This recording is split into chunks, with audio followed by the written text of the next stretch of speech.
I'm at the North End Club in Bedford. It's a Sunday. It's a Bedford Gladiators all-day Sunday.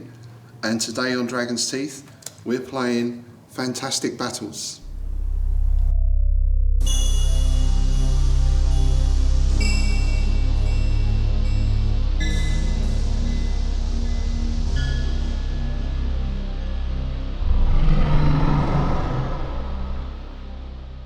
So Fantastic Battles is a set of fantasy battle rules. We're using them with 10mm figures, kind of as an alternative to War Master, which we've been playing recently, and which we like, but we thought we'd give this game a try as well. I think they're going to give us quite a different flavour of battle. I've already done a short review of these up on the channel, and I just want to apologise today because, as you can see, I am going to be using some unpainted figures. Not something I like to do, but I've just simply not had time even to undercoat these, let alone paint them. However, I've got some of my painted units there, and the other guys will be bringing in some of their troops as well. So we've got roughly 4 armies here of about 800 points each, and we've just set up a very basic table. So really today it's just to get us running through the rules and see how everything works. And we've got 4 different types of army. Neil, what have you got there? I have Bretonnians. Well, actually the Empires of Men. Empires of Men, yeah, because it's a different. Yeah. It's the same thing, just a different name, isn't it? In this. They're elite knights. They're normal knights. And Mark, you got these are high elves, or righteous elves as they're called in this game. Righteous elves. But yeah, the elves from the west in talking. Good thing about this. And Josh? I have Chaos, and I don't think they've got a name in the rules. Generic men. That's quite chaotic, isn't it, really? Yeah. The old with generic name changes continually. And I've got what in War Master would be a vampire count army, but in this is a mixture of vampires and undead, other undead, skeletons, ghouls. We've got some nice vampire heavy knights there, some wolves and stuff. So we're just going to nudge these armies a bit close together. We're going to do like a test round, and if that all goes well, we'll reset and we'll start the game proper.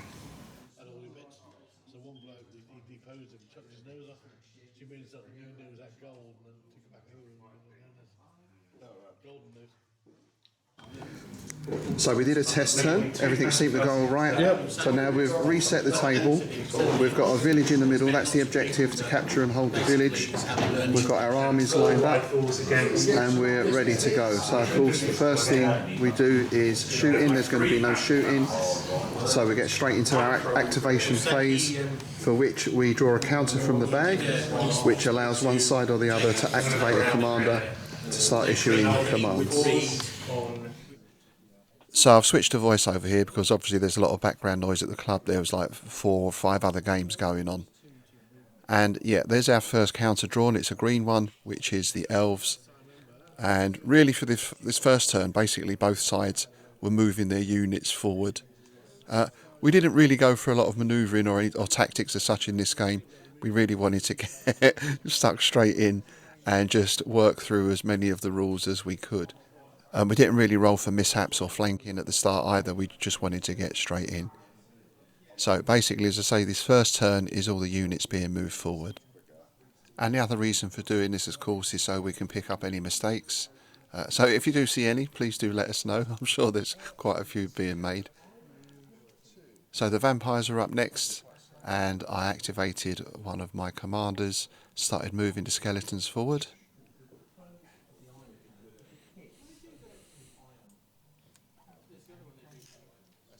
And then it was the Bretonnians on the other flank. Oh, I say Bretonnians, we've been playing War Master for a bit, so I'm using War Master terminology. I think they're the Free Men or Empires of Man. One question we did have at the start that relates to the drawing of the counters is, do magic users get a counter as well? We presume they did, because although they don't have a control range as such, they have to be with the unit, we figured they still counted as a character. So we did put a counter in for each magic user or mage as well. You see those sunbeams coming across the table there? They weren't very popular with my vampires. They're hiding from those. So yeah, really this first turn, no big sweeping manoeuvres or anything else. Everyone is just going forward towards the enemy, and given that they don't seem very far, everyone was keeping a close eye on that command range as well. Because of course if your units go out of that, then anything could happen. You roll to see if they go wandering off or stand still or even charge the enemy. So second turn starts, no one's in range for firing, so it was all movement again, and pretty much the same as before. Well, exactly the same as before. Go forward towards the enemy. Nice and simple.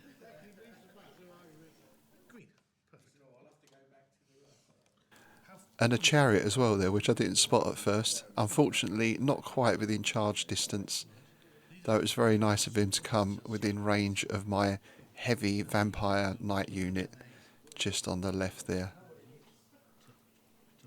One other thing we're going to do is make some measuring sticks rather than use the tape, because of course everything is done on base widths, so it's all units of 40 mils, 40, 80, 120, 160, 200 and so on. So I'll make up some measuring sticks for the next game.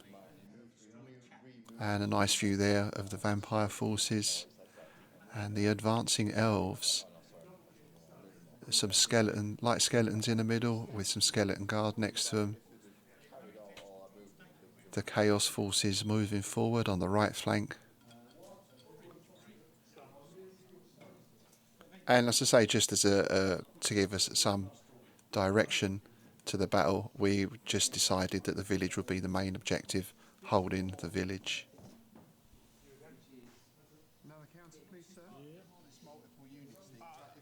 And this is where we get into our first contact, because that light elf cavalry unit, or actually that's 2 units, moved up behind the chariots. My wraiths or banshees charged them, and I realised of course I should have angled those round onto the front rather than being on the corner there. But I wanted my vampire knights to charge into the flank of the light cavalry units. But the question was, there are like 2 units there plus the chariots. So how would that work when I've got 1 unit? Can 1 unit charge 2 or 3 units? So I think what we decided in the end was like 1 company would attack each of the cavalry units, and the 3rd company couldn't quite get in on the chariots because of the forest there just to their left. So we're not sure if that's right or not, but it seemed workable at the time.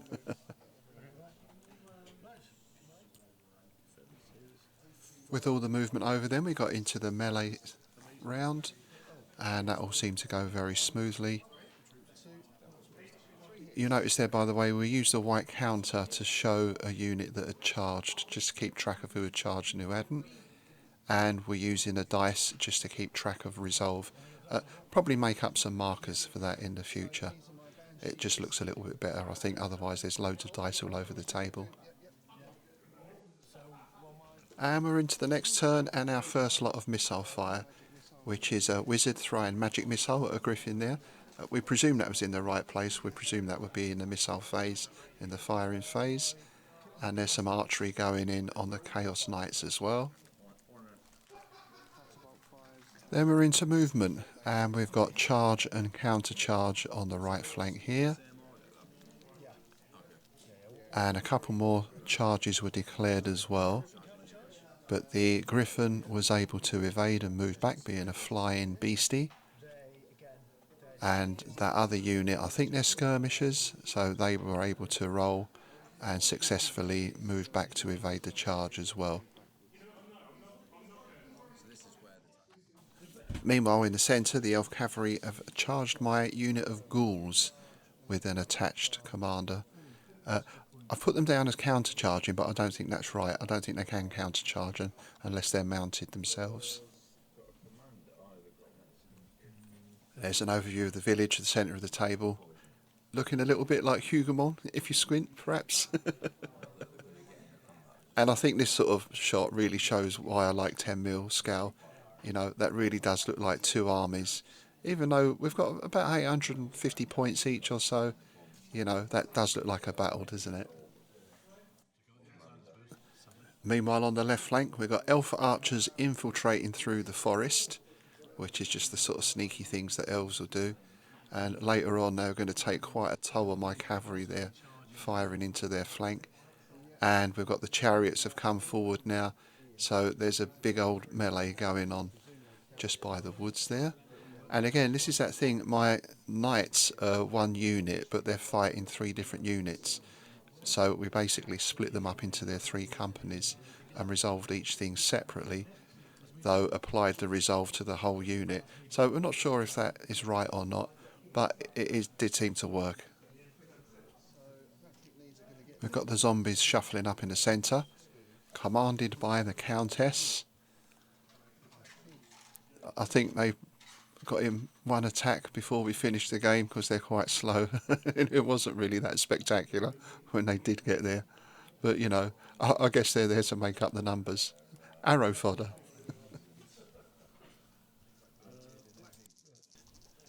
All the movement done, we're back into our melee phase. One thing that slowed us down a little bit, because this was the first time of playing, of course, was just checking on the traits as well. Most of the units had traits, so we just had to check what Berserker meant. Or I like the Malodorous one, that was good. I think actually the unit that's rolling here were Berserkers, so I think the 6 gives an extra die roll, from what I remember. So yeah, that slowed us down a little bit because we were referring to the rules, but of course as we get used to those, that will become quicker. And I think we all like that. It's a nice mechanic, because this is where you can start to have your sort of made-to-measure armies, really. You can form your units exactly how you want. Gives you lots of different options. Back to the centre of the board, and here we've got the same thing now with the Elf Cavalry. That's 1 unit attacking 2 units, I think they have there. I think that's skeletons and the ghouls. So again, I think we just split them into 2 companies to resolve the attacks. And I think the magic user at the back had cast a spell over his unit as well to give him a bonus. Empowerment spell, I think it is. So we're starting to dig into the magic use as well now. And to me the combat felt nicely balanced, the results felt nicely balanced and realistic. I mean, we've got a unit of heavy cavalry smashing into the side of light cavalry there, so they inflicted quite a few casualties. I think the only thing that does feel strange is does your unit continue to roll all its attack dice, even if it's down to say 1 or 2 resolve points. I'm not sure if we missed something there. But I guess is resolve, does that represent actual figures in the unit, or is it a more sort of abstract notion of combat effectiveness?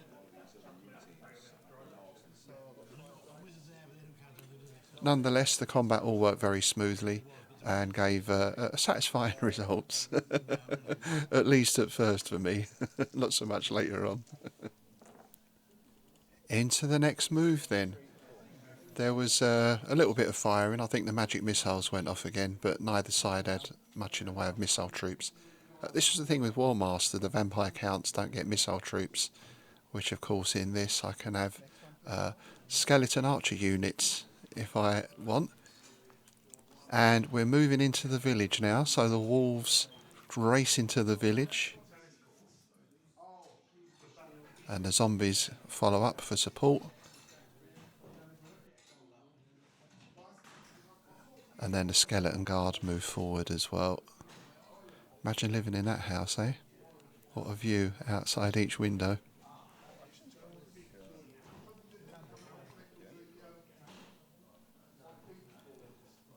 And from there we get the good guys moving forward. Again, movement is slowed down quite a bit. I think the village counts as rough terrain.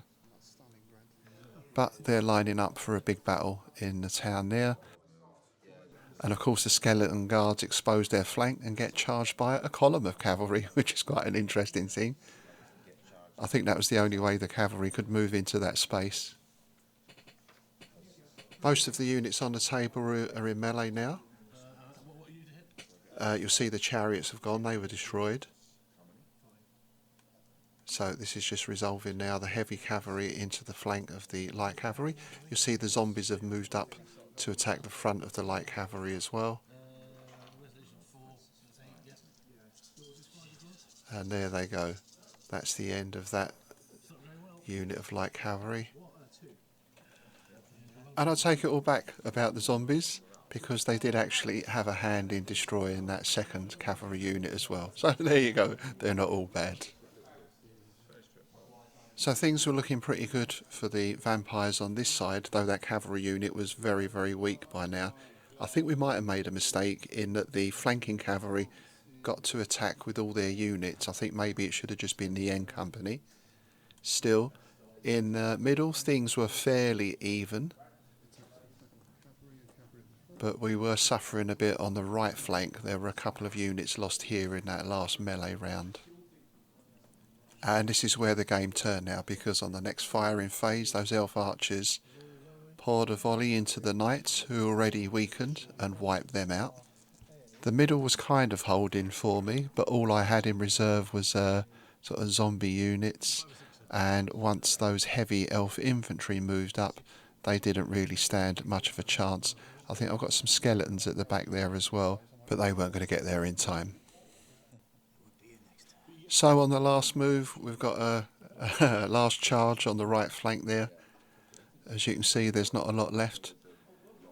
The heavy elf infantry are coming in now. They're pretty much going to wipe out the zombies. Skeletons can't get in. They can't quite reach the cavalry, who have attacking the skeleton guards there. And here's the forces of good moving up to really take out what's left of the Chaos army on the right. The Speedy Wolves get a last charge in at the village.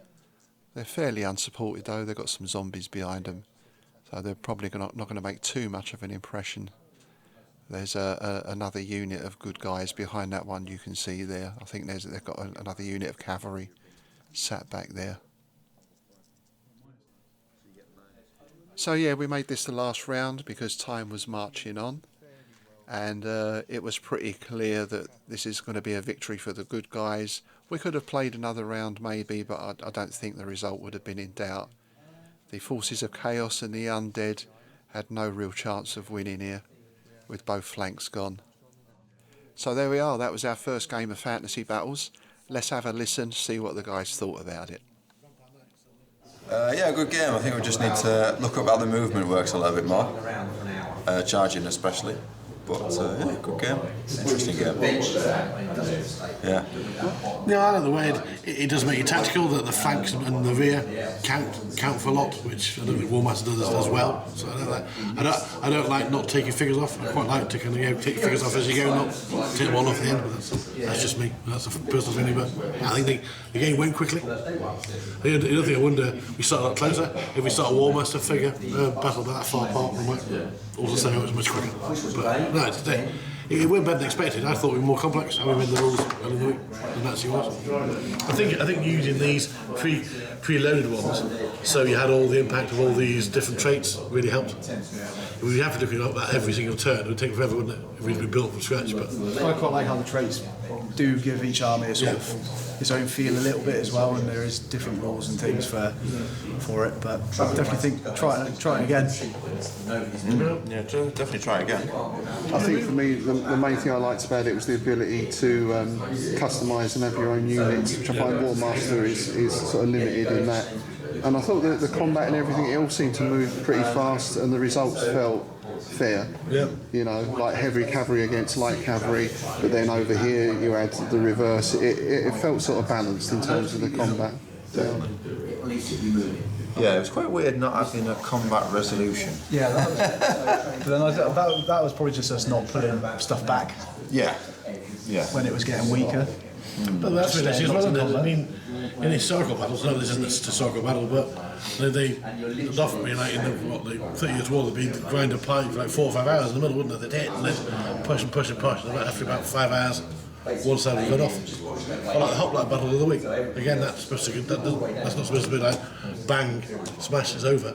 It's a long kind of grinding comp. I think it's a bit like Neil said as well, this feels more like historical with fantasy elements added in. Yeah. So in that sense it feels more realistic in a way than perhaps Warmaster. But again, Fantasy War, I mean, the base battle, it's still It's still ancients, isn't it, or medieval? Orc against man is still basically man against man, isn't it? And then you got magic on top, but and Orc's just like a smelly green man, isn't he? Really? I think what adds, like, I think in the fantasy element, it's like, say if you got things like trolls, like they might move randomly or something, you know, because it's that difference, isn't it? Because a troll has a certain character compared to like a human, so they might. But there is traits for that. There's unreliable traits and things that they can go off before the battle even starts. What happened to your trolls? Because I was at the again. They got smashed. Okay, so we better find out that. Yeah, interesting. I think just playing around with the traits and looking at different things, because you can give negative traits as well, like unreliable and slow and things, so you can make your armies. Then you actually take points off, don't you? You pay less points for like unreliable units. That's quite an interesting. No, I don't like that. The fact that that's just done it all for you. You don't have to spend like 3 hours for the game adding up. That's what it costs, and all the pluses and minuses factored in. If we try like 1v1, 1,500 points aside or 1,000 points aside, that would give a better feel. Yeah, because my army is quite generic because the troop types are different. Whereas, do you know what I mean? Whereas if you had a variety like pikemen and different monsters, I think it would add a bit more flavour to it. Whereas I took like multiples of the same troops. Yeah. But on the other side, though, it wasn't French against French, was it? I mean, those armies weren't like battalions at all, were they? Very different style of army, I would say. I don't know. Well, this is like Empire. I think it's also a bit of an adjustment, like especially with the vampire counts, to switch from War Master vampire counts to a vampire army, because there was quite a few differences. So I need to use them a little bit different, perhaps.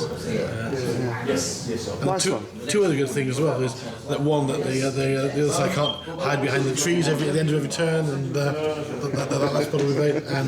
And bats can't kind of kill your elite units by fluttering around. Those are our personal gripe to it. Nice one. Thank you very much, chaps. Thank you. So there we go. I think for a first battle that went well. Everyone enjoyed it. We played through quite smoothly with no real issues or problems, and it was a good, fast-moving game. And it was a great idea that Neil had at the start. Before we did the actual game itself, we just brought some units into the middle and ran through a turn just to get an idea of the mechanics of the shooting and the movement and the melee. I'm sure we've done lots of things wrong there. I'm sure there's things we've missed out. So, of course, I'd be very grateful to hear from anyone who's more experienced with the game, any hints or tips you may have. I think it was mostly around when units were in melee but they weren't quite matching up. There was just some little things around that. And certainly from my perspective, I like the feel of it. And as I said, I like this feel of being able to really customise your army and not have the limits that you do in a game such as War Master. So, you know, I can have skeleton archers, I can bring in different troops and that sort of thing. And I know War Master is in a very particular setting, so that's reflected in the rules. With this, I feel like I can make my own setting. We can invent our own game world, or it would be very easy to recreate something like a Middle-earth or the Hyborian Age, or even mix in sort of historical stuff. I could see this being used for maybe like a sort of Sinbad or Jason and the Argonauts type thing as well. So I think there's lots of scope, which I always like in a game. The ability to put my own mark on it as well, and to be able to create and bring my own ideas into it. So that doesn't mean we'll stop playing War Master or scrap it, because, you know, different sessions we can play different games. I feel with this I'll probably develop more scenario and campaign type situations and games to play. And I do think with this, I was going to say when I buy my next batch of 10mm figures, well, that's going to be a little while, because I've only just recently forked out for my vampire count army. So I figure I've got to wait until at least next year to buy some more 10mm figures. The good news is, of course, it's the 10th of December today, so I don't have to wait too long. Anyway, the next time I buy 10mm fantasy figures, then I know it's something I can be using to tailor-make my own army using the fantastic battles rules. And I'll certainly be using these perhaps as a basis for a few linked scenarios or a mini campaign as well. So that's it for today. As always, I'll be very interested to hear your comments, suggestions, corrections. Just pop a comment here on YouTube, or you can drop me a line at dragoteeth@outlook.com. We've also got a Discord server set up now, which I will be spending more time on, so do get in touch via that as well. As always, if you're liking the channel, please like, share and subscribe, and I'll see you soon.